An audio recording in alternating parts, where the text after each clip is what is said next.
Au Québec, on s'est souvent intéressé à l'historique génétique de nos régions.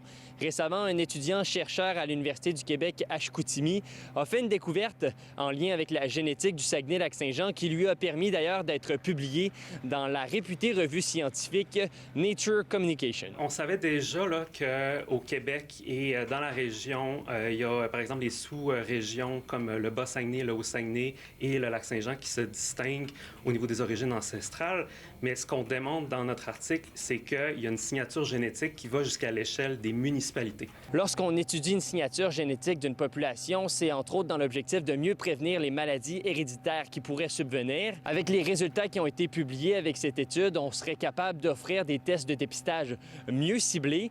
Par exemple, si on remarque que dans une certaine municipalité, il y a une certaine tendance, une plus haute probabilité en fait de développer par exemple la fibrose kystique, eh bien on sera en mesure d'offrir des tests de dépistage ciblés à ces gens provenant de cette région. Autrement, la récente découverte invite les autres firmes de recherche dans le monde à se pencher sur le sujet.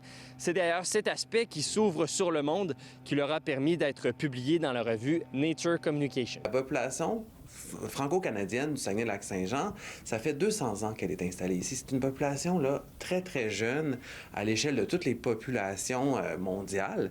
Et donc, ce qu'on envoie comme message, c'est de dire, hey, si on voit ces signatures-là dans une population aussi jeune, c'est qu'on va les voir dans pratiquement toutes les populations. Puis, pour le moment, on les voit pas parce qu'on les regarde pas. C'est une revue qui est très générale, donc ça prend un point de vue global pour que ça s'applique pas juste à la région, mais qu'on puisse voir que nos théories, en fait, puissent s'appliquer dans d'autres populations dans le monde. C'est la première fois qu'on met aussi bien de l'avant la signature fine des populations dans le contexte global des études génétiques. À Saguenay, Louis-Mathieu Corneau pour Nouveau Info.